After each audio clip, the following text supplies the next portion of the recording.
सहनाववतु सहनौ भुनक्तु सह वीर्यं करवावहै तेजस्विनावधीतमस्तु मा विद्विषावहै। ॐ शान्ति शान्ति शान्तिः। शङ्करं शङ्कराचार्यं केशवं बादरायणं सूत्रभाष्यकृतौ वन्दे पुनः पुनः। ईश्वरो गुरुरात्मेति मूर्तिभेदविभागिने व्योमवद्व्याप्तदेहाय दक्षिणामूर्तये नमः। ॐ पार्थाय प्रतिबोधितां भगवता नारायणेन स्वयं व्यासेन ग्रथितां पुराणमुनिना मध्ये महाभारतम् अद्वैतामृतवर्षिणीं भगवतीम् अष्टादशाध्यायिनीम् अम्ब त्वामनुसन्दधामि भगवद्गीते भवद्वेषिणीम्। यं ब्रह्मा वरुणेन्द्ररुद्रमरुतः स्तुवन्ति दिव्यैस्तवैः वेदैः साङ्गपदक्रमोपनिषदैः गायन्ति यं सामगाः।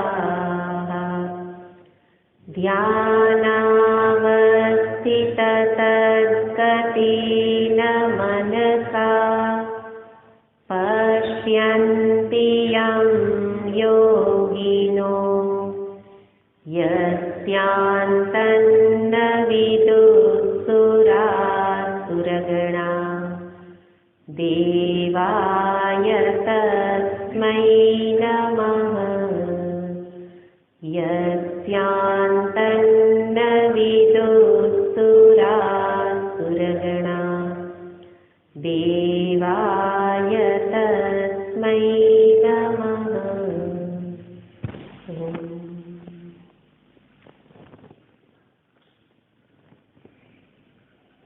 तेरहवां श्लोक। अद्वेष्टा सर्वभूतानां मैत्रः करुण एव च निर्ममो निरहङ्कारः समदुःखसुखः क्षमी।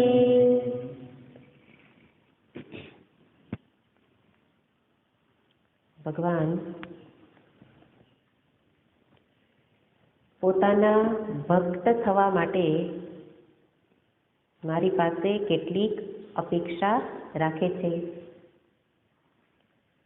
એટલે કે કેટલીક દૈવી સંપત્તિ, કેટલાક સદ્ગુણ એ જો અંતરમાં હોય તો જ વ્યક્તિ ભગવાનનો પરમ ભક્ત બની શકે અને એવો જ ભક્ત ભગવાનને પ્રિય છે.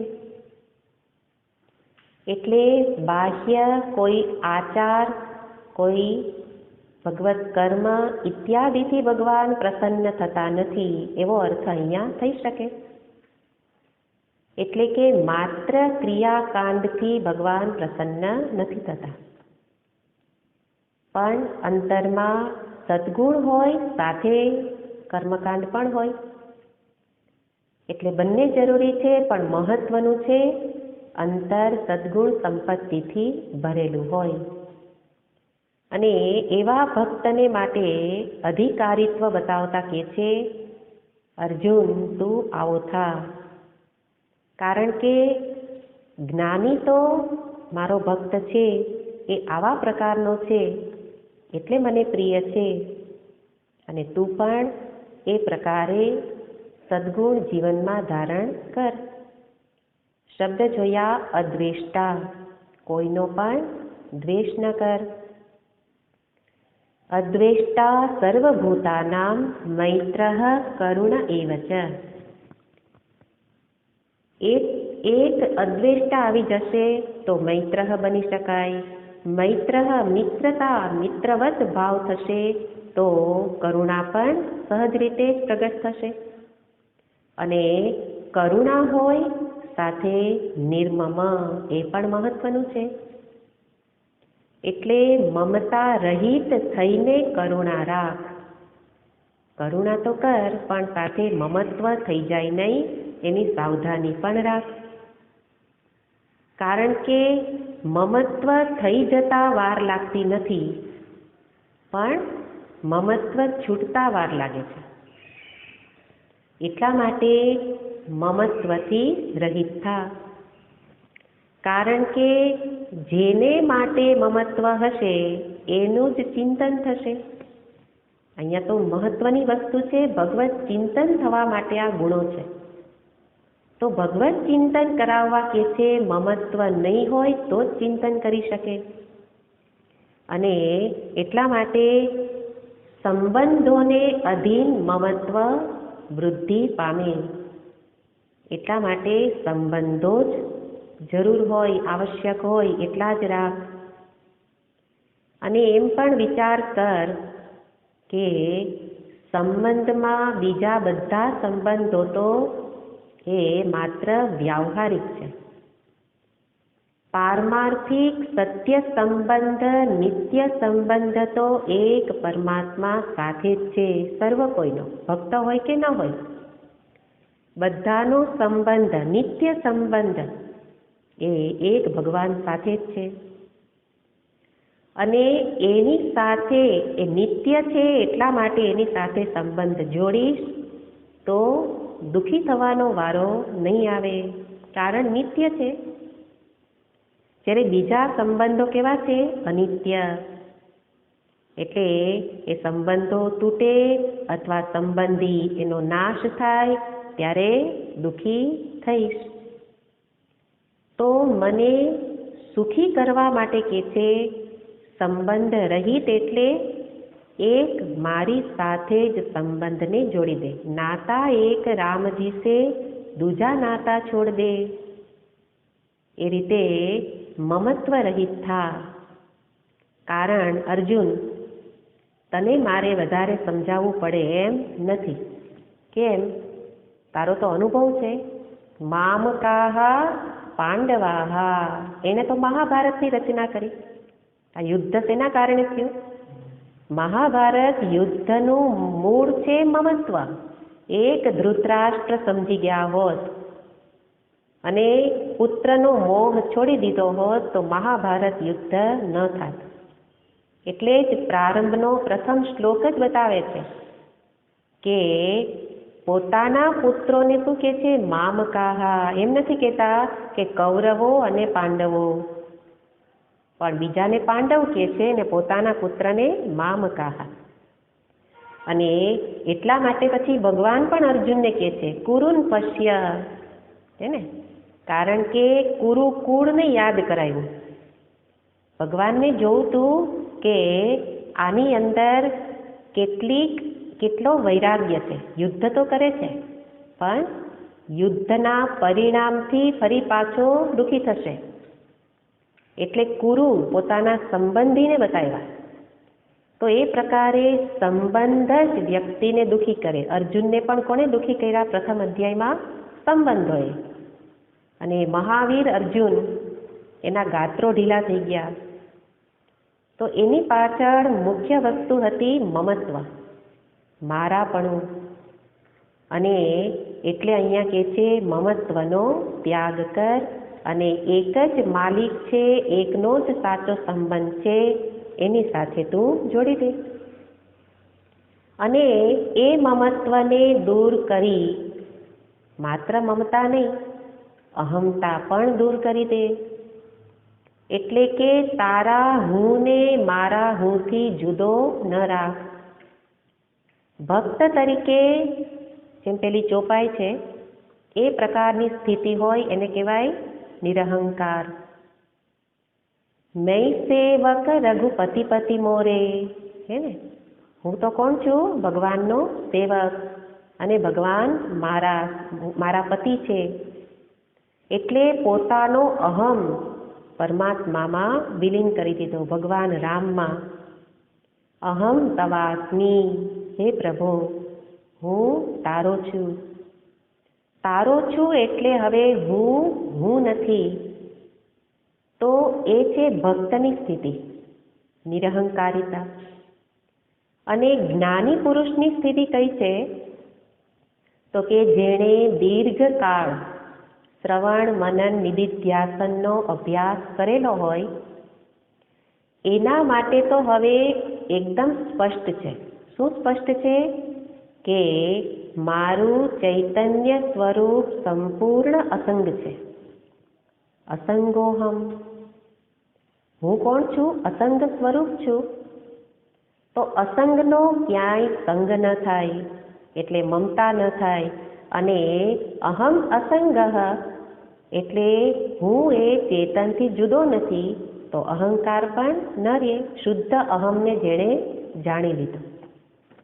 તો આ બધા જ વિચાર કરવાથી મમતા રહિત અને અહંકાર રહિત થઈ શકાય.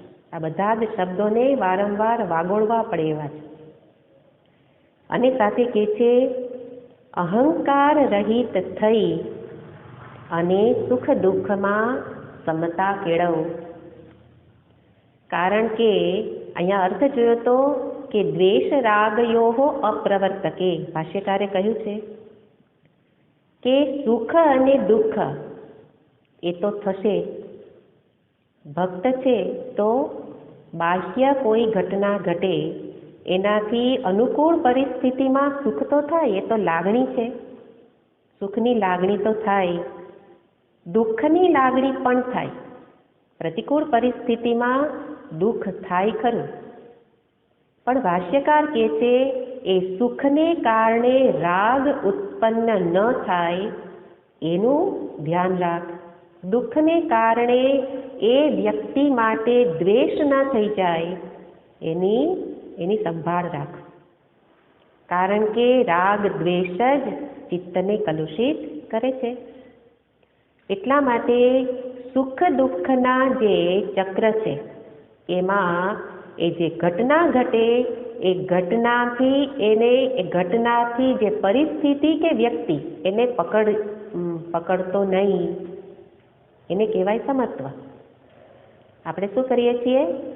જેના કારણે સુખ થયું એ વ્યક્તિને પકડીએ, જેના કારણે દુઃખ એને પકડ, એને જ કહેવાય. એ પકડને શું કહેવાય? રાગ અને દ્વેષ. તો કહે છે કે એને પકડતો નહીં. અને સુખ દુઃખ પ્રાપ્ત થાય ત્યારે એ પરિસ્થિતિને ભગવાનની ઈચ્છા માનીને સ્વીકારી લે. ભક્ત હોય એ શું જુએ? સર્વત્ર એકની જ ઈચ્છા છે. સુખ મળે તો પણ, દુઃખ મળે તો પણ. ચક્ર નિયમિત ક્રમેણ, આ તો કેવું છે? એક પછી એક, નીચે હિ ગચ્છતિ ઉપરી ચ.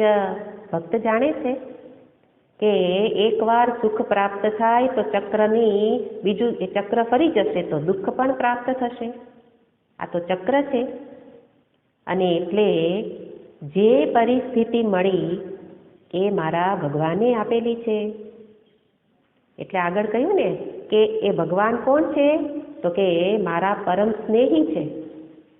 અને એમણે આપેલું હોય તો મારા માટે પ્રસાદ છે. એટલે જે આપેલું હશે મારા હિતમાં જ હોય. એ કદાચ દુઃખ આપે. બે મિત્રની વાત છે કે કોઈક બે મિત્ર બસમાં કોઈ જગ્યાએ મુસાફરી કરીને જતા હશે. હવે બસમાં ચડતી વખતે મોટા ભાગે પાકીટ માર એ આવી જ જતા હોય. અને એક મિત્ર બધું જાણે કે આ ગીર્દીમાં પોતાના પાકીટનું ધ્યાન રાખવું જોઈએ. એટલે પેલા બીજા મિત્રને એને શિખામણ આપી હતી, પણ પેલો એને કાંઈ યાદ ન રાખ્યું અને પાકીટ તો ખિસ્સામાં રાખ્યું જ તું, ધ્યાન છે નહીં.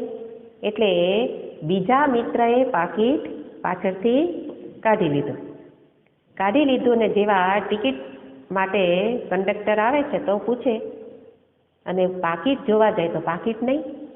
અને એકદમ ગભરાઈ ગયો, મારું પાકીટ ચોરાઈ ગયું, પૈસા ચોરાઈ ગયા, હવે શું કરું? તો બીજો મિત્ર હસવા લાગ્યો કે એ પાકીટ ચોરનાર હું જ છું, લે આ તારું પાકીટ. અને તરત જ એનું દુઃખ દૂર. કેમ? તો કે તારી બેદરકારીને કારણે તારું ધ્યાન દોરવા માગતો હતો કે આવી બેદરકારી તને ભારે પડશે, એટલે તને એ શિખામણ આપી પણ સમજો નહીં, એટલે મેં ચોરી લીધું. પણ ધારો કે બીજાએ ચોર્યું હોત તો, એટલે તને શીખવવા માટે મેં પાકીટ ચોરી લીધું. તો સ્થિતિ કેવી હતી? પાકીટ ચોરાયું એનાથી દુઃખ તો થયું, મનમાં ઘણી કલ્પનાઓ થઈ ગઈ, પણ તરત જોયું કે એ તો મારા મિત્રએ ચોર્યું હતું, હે ને? તો તરત જ દુઃખ દૂર. એવી રીતે જીવનમાં વિકટ સ્થિતિ આવી તો એ વખતે દુઃખ થાય, પણ ભક્ત તો સજાગ છે અને તરત વિચારે કે આ દુઃખદ સ્થિતિ આપનાર પણ કોણ છે? મારા પ્રિય પ્રભુ. એટલે તરત જ પેલા મિત્રની જેમ દુઃખ દૂર હોવા છતાંય દૂર, એને કહેવાય સમત્વ. તો સુખ દુઃખમાં જે એ રીતે સમતા રાખે છે એને અહીંયા કહે છે. અને એ જ સમત્વ ધારણ કરનારો ક્ષમી બને. ક્ષમી શબ્દ, ક્ષમીનો અર્થ છે ક્ષમા અસ્ય અસ્તિ ઇતિ ક્ષમી. ક્ષમા અસ્ય અસ્તિ, જેનામાં ક્ષમા છે, બરાબર? તો જેનામાં ક્ષમા છે એને કહેવાય ક્ષમી, ક્ષમાવાન. ભાષ્યકારનો આ શબ્દનો અર્થ આમ જુઓ તો બીજા શબ્દો પણ બીજી જગ્યાએ આવે છે, પણ ત્યાં બધી જગ્યાએ અર્થ જુદા જુદા બતાવે. પણ ભાષ્યકાર જ્યાં જ્યાં ક્ષમી શબ્દ મૂકે જુએ ત્યાં અર્થ એક જ કરે છે, અવિક્રિય.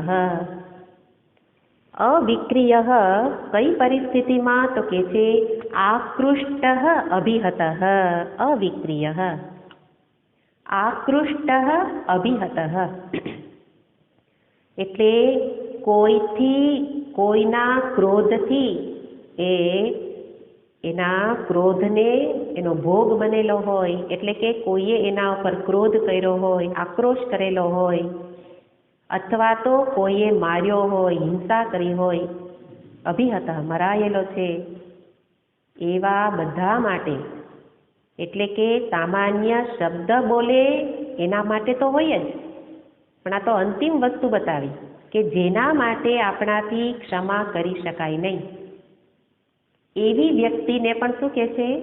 ક્ષમા કરો. અને મોટા ભાગે આપણને આ ક્ષમા વિશે બહુ પ્રશ્ન થાય કે બધાને ક્ષમા આપતા જઈએ તો દુર્જનમાં એ દુર્ગુણ તો વધતા જ જશે, હે ને? અને આપણે સત્યના માર્ગે છીએ તો ક્ષમા શા માટે આપવાની? લડી લેવાની. મોટા ભાગે શું થતું હોય? બે ભાઈઓના ઝઘડા હોય જમીન માટે, સંપત્તિ માટે, હે ને? તો પેલો કહેશે કે એ ભાગ મને મળવો જ જોઈએ, અને ન મળ્યો અને તમે કહો કે ક્ષમા આપી દે, તો એવી ક્ષમા એ તો કેવો કહેવાય? કાયર થઈ ગયો, નિર્બળ છું. હું કાંઈ નિર્બળ નથી. અને એટલા માટે એને તો હું કોર્ટમાં લઈ જાઉં અને ન્યાય માગું મારો ભાગ મેળવીને જ રહું. એ વ્યક્તિને કહેવામાં આવે કે તું ભલે નિર્બળ નથી, એમ અહીંયા ભગવાન કહે છે એ ક્ષમી એ પણ નિર્બળ નથી, કાયર નથી. ક્ષમા આપવી એ કાયરતાની નિશાની નથી, પણ વિચાર કરવાનો કે કોર્ટમાં જઈ ન્યાય અપાવવાની ઈચ્છા કરનારને પૂછવાનું, તારા જીવનનું લક્ષ્ય શું છે? હે ને? તારા જીવનનું લક્ષ્ય શું છે? ભગવત ચિંતન કરવું છે, આત્મચિંતન કરવું છે? તો ક્ષમાવાન બન.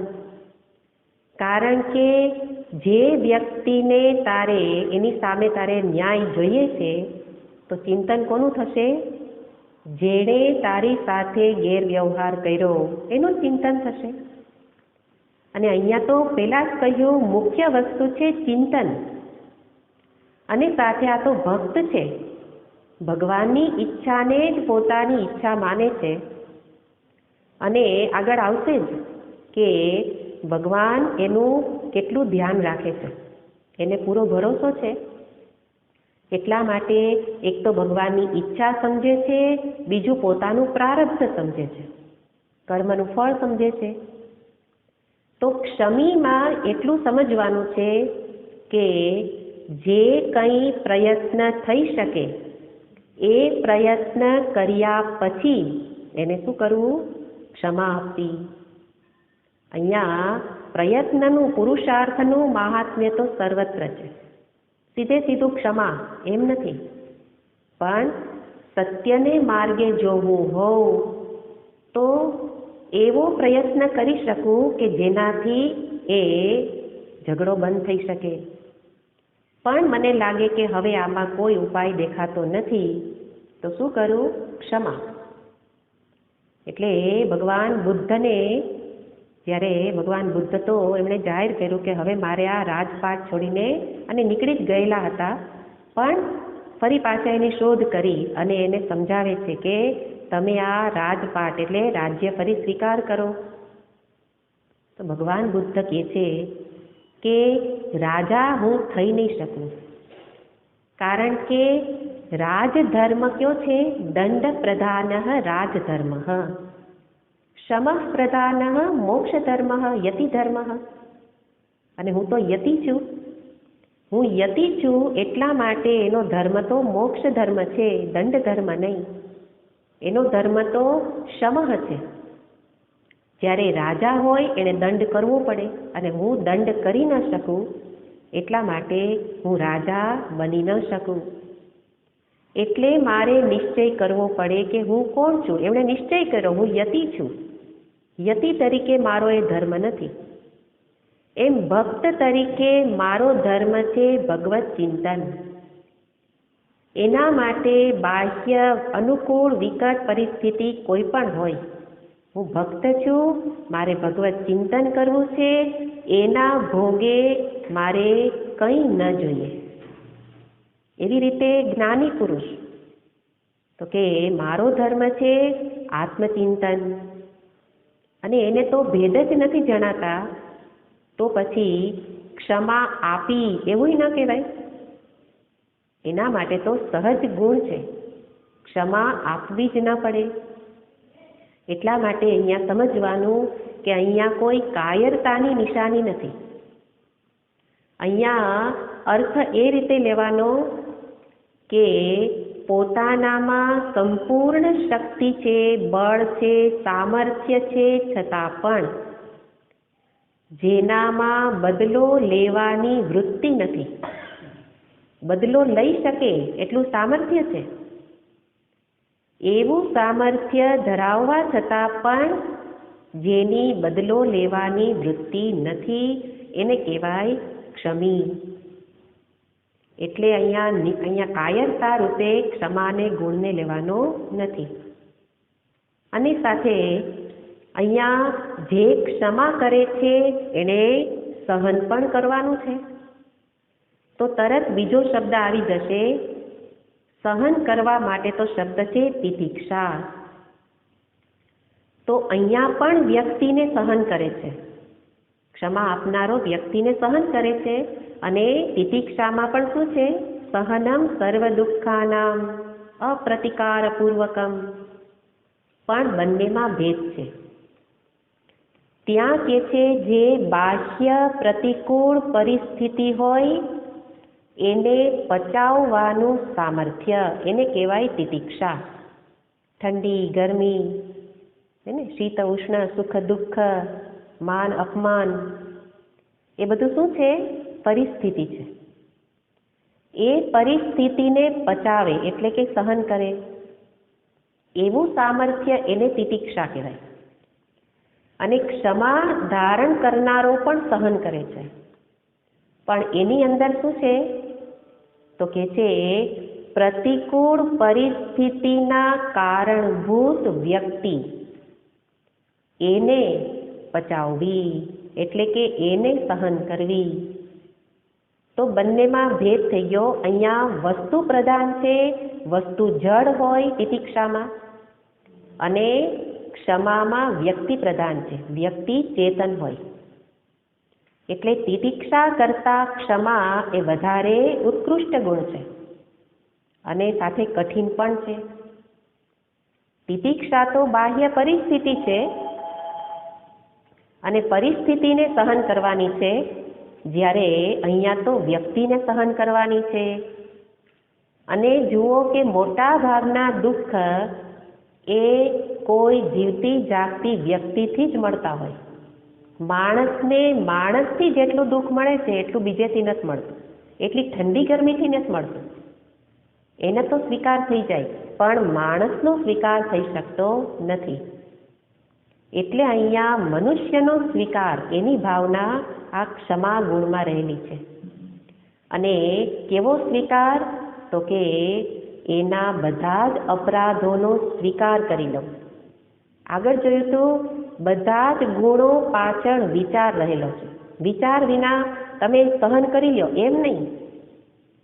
વિચાર વિનાનું સહન કરેલું તો પ્રેશર થશે, દબાય અને ફરી ઉછળે પડે.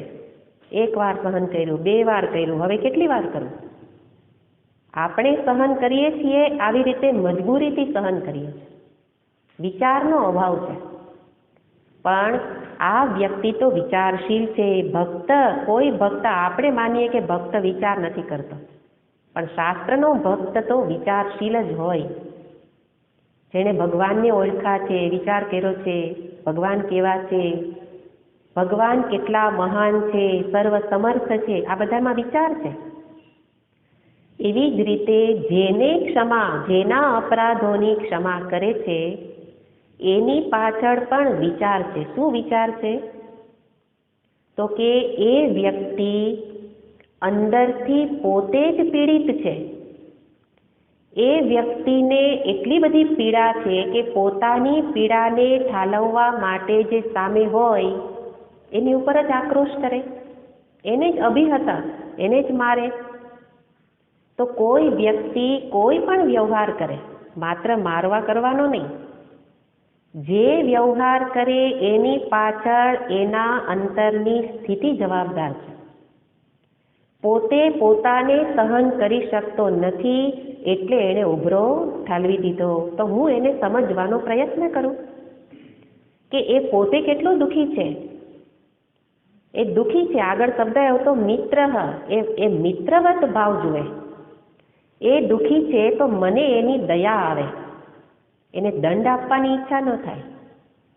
હે ને? અપરાધમાં દંડ હોય અને ક્ષમામાં દયા છે. મને એને જોઈને દયા આવે છે કે એને પોતાના સ્વભાવની કેટલી લાચારી છે, અને સ્વભાવ પણ કેવી રીતે બન્યો છે? પૂર્વના સંસ્કારને કારણે. એ વ્યક્તિ ઈચ્છે છે પણ સ્વભાવ બદલી શકતી નથી, કારણ કે પૂર્વના દ્રઢ સંસ્કાર છે. મારા ઉપર ભગવાનની કૃપા છે કે હું મારા સ્વભાવને બદલી શકું છું. તો આવી રીતે વિચાર કરું કે દરેક સ્વભાવની પાછળ પૂર્વના સંસ્કાર છે, હાલનું વર્તન, વર્તમાન પણ જવાબદાર છે. અનેક કારણો વ્યક્તિના સ્વભાવને બનાવે છે. તો એ પોતાના સ્વભાવને સુધારી ન શકે તો હું તો સુધારી શકું. અને એમ પણ ભક્ત છે, સાધક છે, જ્ઞાની છે, અધ્યાત્મ યાત્રા કરનારાનું તો એક જ લક્ષ્ય છે, હું કેવી રીતે બદલું, મારા સ્વભાવને કેવી રીતે સુધારું.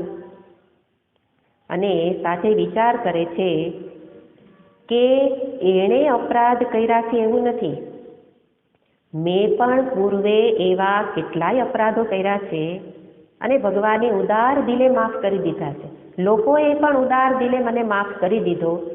એવો કયો વ્યક્તિ છે કે જેણે કોઈ અપરાધ જીવનભર ન કર્યા હોય. એને પેલા ઈસુ ખ્રિસ્તની વાત છે કે જેણે કોઈએ પાપ ન કર્યું હોય એ જ આ સ્ત્રીને દંડ આપે. ત્યારે બધા હટી ગયેલા, કારણ કે જીવનમાં ક્યાંક ને ક્યાંક અપરાધ થઈ જ ગયેલો છે. તો હું નિર્દોષ હોઉં તો મને દંડ આપવાનો અધિકાર છે, પણ કોઈ વ્યક્તિ સંપૂર્ણ નિર્દોષ નથી. અને એટલા માટે પણ આ વ્યક્તિ ક્ષમા ધારણ કરી શકે. અને ક્ષમા જેણે જેણે ધારણ કરી એના નામ હજી આજે પણ આપણે યાદ કરીએ છીએ. નલ રામ યુધિષ્ઠિર પંચદશીનો શ્લોક છે. અવશ્યમ ભાવિ ભાવાનામ, જે વસ્તુ થવાની છે એ થાય જ છે એવું જે સમજી અને સ્વીકારી લેનારા એ બધા કોણ હતા? નળ રાજા, ભગવાન રામ, યુધિષ્ઠિર. આ બધામાં કેટલું સામર્થ્ય હતું? રાજા હતા. રાજા હોવા છતાં, બધું જ સામર્થ્ય હોવા છતાંય યુધિષ્ઠિરે દુર્યોધનને માફ કરેલા છે. જે દુર્યોધનને બીજા કોઈ પાંડવોએ માફ નથી કરી શક્યા. સાયલન્ટ કરો. જે યુધિષ્ઠિરે બીજા કોઈ પાંડવોએ માફ નથી કર્યા એને યુધિષ્ઠિરે માફ કરેલા છે ને. કોઈ વખત દુર્યોધન કોઈ મુશ્કેલીમાં આવી ગયેલા અને ત્યારે યુધિષ્ઠિર કહે છે, અર્જુનને ભીમને કહે છે એની સહાયતા કરવા જાઓ. અર્જુન એ યુધિષ્ઠિરની આજ્ઞાનું પાલન કરી શકતા, સામે કોઈ દલીલ ન કરે, ગમે તો નહીં પણ દલીલ ન કરે, મોટા ભાઈ કહે છે એટલે કરવાનું. પણ ભીમ એ ક્યારેય સીધું પાલન ન કરે. પાલન કરે પણ પૂછે કે અત્યાર સુધી દુર્યોધને કેટલા અપરાધ કર્યા છે અને એણે કેટલા દોષ કર્યા છે, હવે એવા શત્રુને મદદ શા માટે કરવાની? ત્યારે યુધિષ્ઠિર એને જવાબ આપે કે એ પ્રશ્ન આપણો અને દુર્યોધનનો છે. ભાઈઓનો પ્રશ્ન હોય ત્યારે એ અપરાધ ભલે તું જોવે, પણ અત્યારે એને મુશ્કેલી ત્રીજી વ્યક્તિથી છે. જ્યારે ત્રીજો પક્ષ એની સામે આવી ગયેલો હોય ત્યારે આપણું કર્તવ્ય છે કે એ બની જાય મારો ભાઈ. હવે એ કૌરવ નથી, પાંડવ નહીં, આપણે બધા જ કૌરવો છીએ, કુરુવંશના છીએ, તો બધા ભાઈઓ છે. એટલા માટે આ ભેદ ક્યારે રાખવાનો? જ્યારે એ મારી સામે હોય, પણ અત્યારે ત્રીજા પક્ષથી એને મુશ્કેલી છે તો તું સહાય કરવા જા. તો એ યુધિષ્ઠિર, આપણે એને કાયર માનીએ, પણ એ જ યુધિષ્ઠિર ધર્મરાજ કહી શકાય, નળ રાજા એને કે કેટલું કર્યું ને અંતે એક યાચક તરીકે જીવન વિતાવ્યું. કેટલા દુઃખી થયેલા હોય. અને ભગવાન રામને તો જાણીએ જ છીએ. તો આ બધા જ સામર્થ્યવાન હતા, છતાં પણ બધાએ ક્ષમા કરેલી છે. અને એટલા માટે, કારણ કે ક્ષમા આપવાથી મારા જ મનને શાંતિ મળે અને મારે જોઈએ છે શાંતિ. શાંતિ હશે તો ભગવત ચિંતન થશે, શાંતિ હશે તો સુખને પણ માણી શકું. કદાચ ભક્ત નથી, ભોગી છું, તો ભોગી હોય એને કહેવામાં આવે કે તારી પાસે જેટલું સુખ છે એટલું તું માણી નહીં શકે મનમાં ક્રોધ ધારણ કરીને. अपराधी पर क्रोध धारण करवाथी तू पण शांति नहीं लई सके, तू पण सुख माणी नहीं सके। अने एटला माटे एने प्रश्न करवो पड़े के कोपे कोपः कथम ते, कोप पर कोपे कोपः कथम न ते, तू तारा कोपनी उपर ज कोप केम नथी करतो? कारण के तारू ज बगाड़े छे, तारा सुखने दुखमां परिवर्तित करे छे। तो आवा प्रकारना विचारो ज्यारे करीए त्यारे कोईपण व्यक्तिने दंड आपवानी इच्छा न थाय।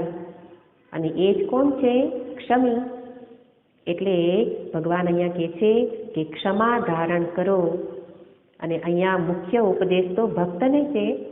अने हूँ भक्त होऊं तो मने कोई प्रश्न आना विषे थई न शके। ए रीते आटला गुण बतावी भगवान हजी आगळना श्लोकमां बतावे छे। 14मो श्लोक।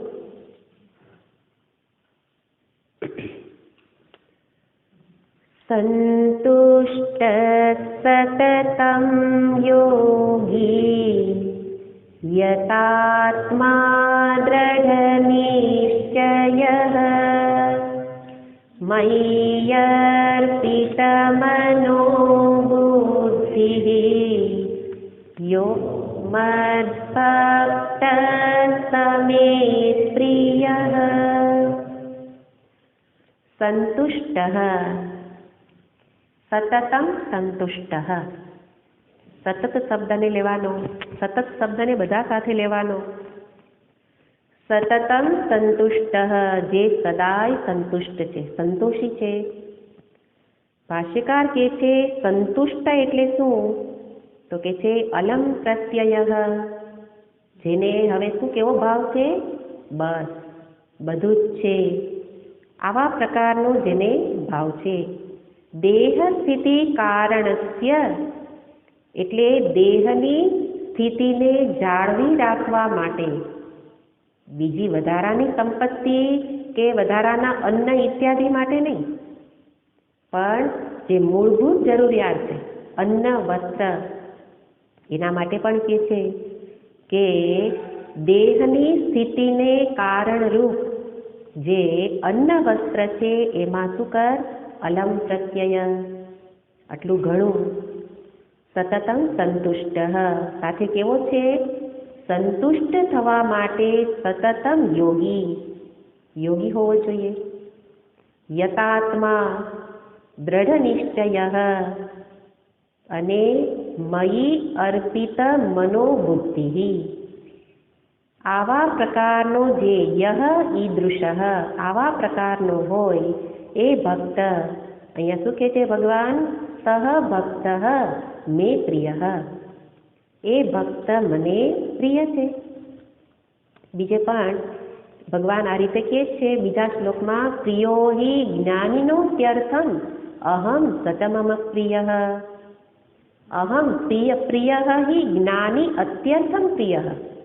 मने ज्ञानी पुरुष अत्यंत प्रिय छे। अहींया भक्तने बतावे छे ज्ञानी भक्त।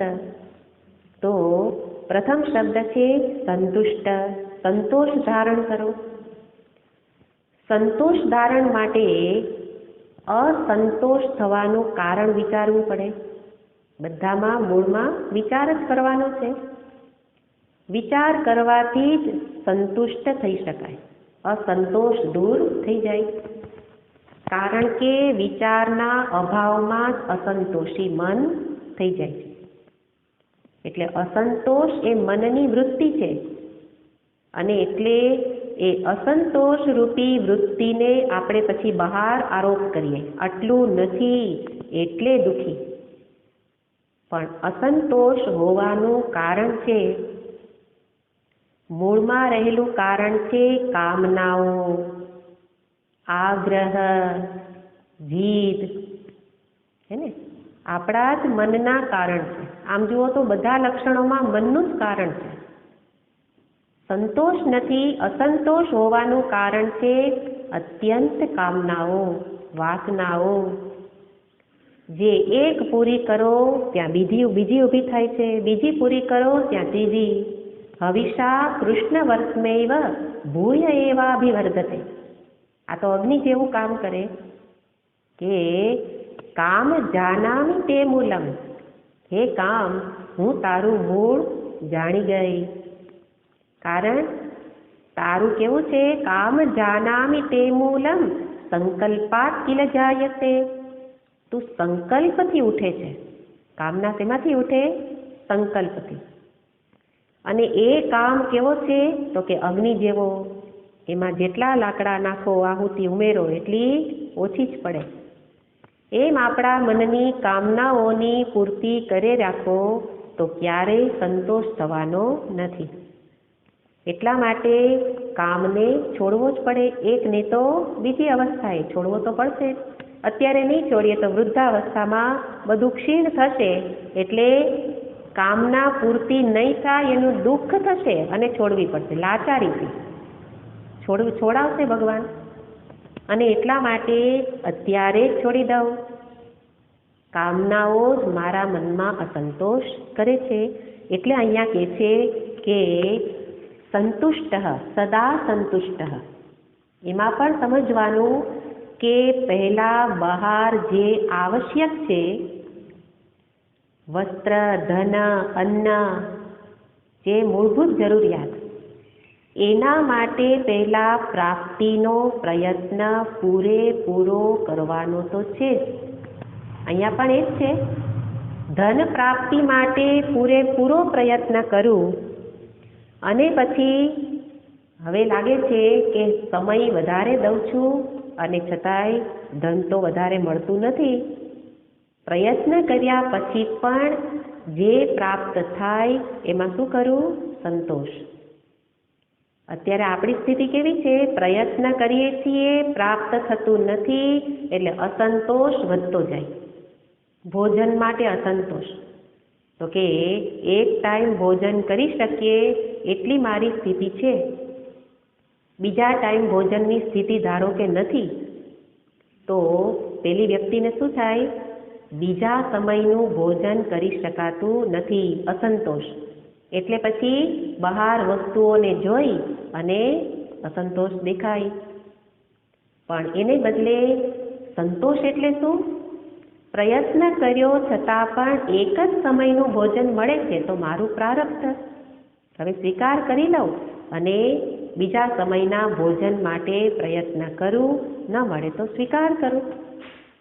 તો એ રીતે પ્રયત્ન પછી જે પ્રાપ્ત થાય એમાં શું ધારણ કરું? જે વૃત્તિ છે એને કહેવાય સંતોષ. પણ અહીંયા સમજવાનું છે કે બધા જ ક્ષેત્રમાં સંતોષ ધારણ કરવાનો નથી. આ ઉપદેશ કોને આપવામાં આવે છે? ભક્તને, જ્ઞાનીને. જ્ઞાની પુરુષ માટે જ્ઞાન પ્રાપ્તિ જેને કરવી છે, જિજ્ઞાસુને, સાધકને, એ વ્યક્તિને કહેવામાં આવે કે સંતોષ ક્યાં રાખે અને અસંતોષ ક્યાં રાખે. બધે જ સંતોષ આપણે કરી લઈએ ને. સત્સંગ ન થયો, કાંઈ નહીં, સંતોષ. જેટલું મળ્યું એટલું. આટલા વર્ષો તો થયો, હવે નથી થતો તો કાંઈ વાંધો નહીં. ત્યાં કે છે અસંતોષ રાખો. એટલે કે જે મારી ઉન્નતિના સાધન છે એમાં હંમેશા સદા અસંતુષ્ટ સતતમ અસંતુષ્ટ ભવ. એટલે જે ઉન્નતિના સાધન રૂપ છે એમાં અસંતોષ, અને જે કામના પૂર્તિ કરનારા છે એના માટે સંતોષ. શ્લોકમાં કહે છે સંતોષ ત્રિષુ કર્તવ્ય. સંતોષ ત્રિષુ કર્તવ્ય સ્વદારે ભોજને ધને. સ્વદારે ભોજને ધને. આ ત્રણ જગ્યાએ સંતોષ કરવો જોઈએ. ત્રિષુ ચૈવન કર્તવ્ય. ત્રણ જગ્યાએ સંતોષ ન કરે. ત્રિષુ ચૈવ ન કર્તવ્ય અધ્યયને જપે. અધ્યયને જપદાનયોઃ. અધ્યયને જપદાનયોઃ. એટલે કે અધ્યયનમાં, શાસ્ત્ર સ્વાધ્યાય સત્સંગમાં ન કરે, જપમાં ન કરે, દાનમાં ન કરે. ભગવાનના શબ્દ છે હે ને. એટલે સંતોષ ક્યાં કરે? સ્વદારે, એટલે કે જેવી પત્ની કે જેવો પતિ પ્રાપ્ત થયો એમાં સંતોષ, એટલે એના માટે પછી ફરિયાદ નહીં. જિંદગીભર ફરિયાદ એના જ માટે ચાલતી હોય હે ને. એવું તે મેં શું કર્યું હશે કે તમે ભટકાયા? આ તો હું બધા પાસેથી સાંભળતી હોઉં એટલે મને ખબર છે કે પતિને પત્ની માટે ફરિયાદ વિશેષ હોય, પત્નીને પતિ માટે લાગે તે સંપીને રહે છે, સુખેથી રહે છે, પણ પોતાના મનને પૂછવાનું સૌથી વધુ ફરિયાદ એના જ માટે હોય. એને કહે છે એમાં સંતોષ. જેવા છે તેવા બરાબર છે. સ્વદારે સ્વદારે ભોજને ધને. જેવું ભોજન મળ્યું, વધારે ફરિયાદ જેમાં થાય છે એના નામ અહીંયા આપ્યા છે. એનો અર્થ બીજા પણ ભૌતિક ક્ષેત્રમાં સંતોષ ધારણ કરવાનો, પણ આ 3 ક્ષેત્રમાં વધુ અસંતોષ થાય છે. એટલે કે છે ભોજને. ભોજનમાં પણ મોટા ભાગના લોકોને સ્વાદ માટેનો બહુ આગ્રહ હોય ને, કે આજે ચટણી કેમ ન બની, આજે પાપડ કેમ ન થયો, મારે જમવું નથી, આજે આવું કેમ બન્યું. તો સારું બનાવે તોય ફરિયાદ, ન સારું બનાવે તોય ફરિયાદ. ને રસોઈયા માટે એવું કહેવાતું હતું કે કોઈના ઘેરે રસોઈયો હતો અને રસોઈયો એ એક દિવસ એને રસોઈ સારી ન બનાવી, તો શેઠ શું કહે છે, તને કોઈ દી રસોઈ બનાવતા જ ન આવડી, અસંતોષ. અને જે દી સારું બનાવ્યું તે દી પણ ફરિયાદ. શું હતી કે આટલું સરસ બનાવતા આવડે છે તો રોજ કેમ નથી બનાવતો? હવે આ વ્યક્તિને કોણ સુખી કરી શકે હે ને. અને એ નહીં, આપણે પણ આપણી સ્થિતિ એવી જ છે કે ભોજનનો આગ્રહ એટલો બધો હોય કે દિવસનો મોટો ભાગ ભોજનની એના પ્લાનિંગમાં જાય અને બનાવવામાં જાય. પછી સ્વાદ તો થોડીક વારનો છે અને પાછો સ્વાદ માણીને સુખ તો મળતું નથી, અસંતોષ ભરેલો છે. એટલા માટે કહેવાય, શાસ્ત્ર કહે છે અન્નમ ન નિંદ્યાત તદ વ્રતમ. અન્નનો અનાદર ન કરો, એની નિંદા ન કરો. એની નિંદા એ પાપ છે. ભોજનની થાળી ઉપર બેસી અથવા તો પછી કોઈના ઘેરે જમવા જઈએ તો પછી ચર્ચા કોની ચાલે? ભોજનની.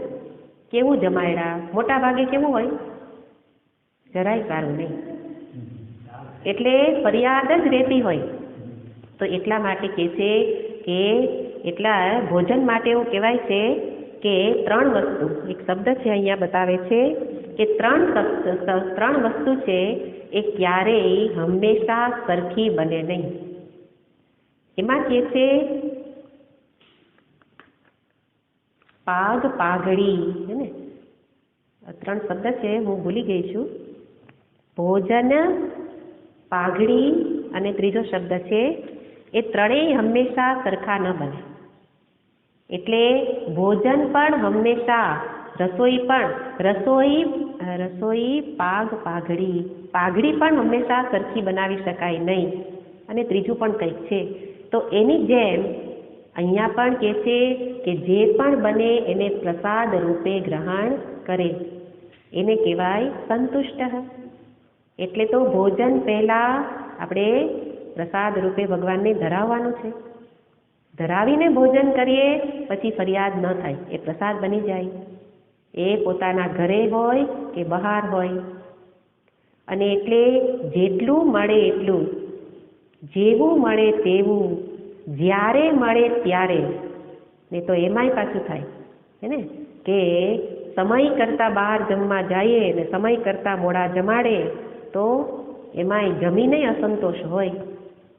તો 3 જગ્યાએ સંતોષ ધારણ કરો. અને અધ્યયને, શાસ્ત્રના સ્વાધ્યાય માટે ક્યારેય પણ સંતોષ રાખો નહીં. આજે સત્સંગ થઈ ગયો, 1 કલાક થઈ ગયો, બસ કામ પૂરું. એ તો કામ પૂરું કર્યું. એને બદલે દિવસથી રાત સુધી સતત જ્યારે સમય મળે ત્યારે આ લઈને બેસીએ, સત્સંગ થતો હોય તો એમાં બેસીએ. નિત્ય નિયમિત રીતે શાસ્ત્ર સ્વાધ્યાય કરવાનું વિધાન છે. સ્વાધ્યાય માં પ્રમદિતવ્યમ, સ્વાધ્યાયમાં પ્રમાદ ન કરો. સાથે જપદાન યોગો, જપ કરવામાં પણ એમ નહીં કે આટલા જપ થઈ ગયા એટલે પૂરું. જપ માટે પણ અસંતોષ કે મારાથી હજી ભગવાનનું નામ વધારે લેવાતું નથી, કારણ કે આ બધા પુણ્ય પ્રદાન કરનારા કર્મ છે. એટલે જેટલું પુણ્ય કર્મ થાય એટલું મારા માટે ઓછું જ છે. સેવા તો કે જેટલી સેવા થાય એટલી ઓછી છે. અને સાથે દાન, એટલા માટે આપણે દાનમાં ઉપર 1 રૂપિયો મૂકીએ છીએ. 101 માટે આપણે એવું વિચારીએ કે લક્ષ્મીજી છે ને, લક્ષ્મી નારાયણ રૂપે એવો અર્થ કરતા હોય ઘણાય. પણ અહીંયા અર્થ શું થાય કે 100ની ઉપર 100નો આંકડો છે એ પૂર્ણ સંખ્યા છે. તો 100 રૂપિયા આપ્યા એ તો દાન, બસ આટલું દાન પૂરું. એને બદલે 1 રૂપિયો મૂકવાથી શું થાય, હજી મારે દાન કરવું છે, અસંતોષ, હજી આપું એવી ભાવના દાનમાં પણ રહેવી જોઈએ. અને એટલા માટે તો દાન એ તો મુખ્ય કર્તવ્ય, ભગવાન કહે છે ને યજ્ઞ, દાન, તપ એ તો રોજ કરવાના સાધનો છે. અને એ 3માં અસંતોષ ન રાખવું એ કોણ છે, સંતુષ્ટ. તો ક્યાં સંતોષ ક્યાં અસંતોષ એનો ભેદ આપણને ખબર હોય. પણ અહીંયા તો મુખ્ય અર્થ છે કે જે પ્રારબ્ધ વશાત પ્રાપ્ત થાય એમાં સંતોષ. અહીંયા આ શબ્દને આપણે 4 વિભાગમાં વિચાર કરી શકાય.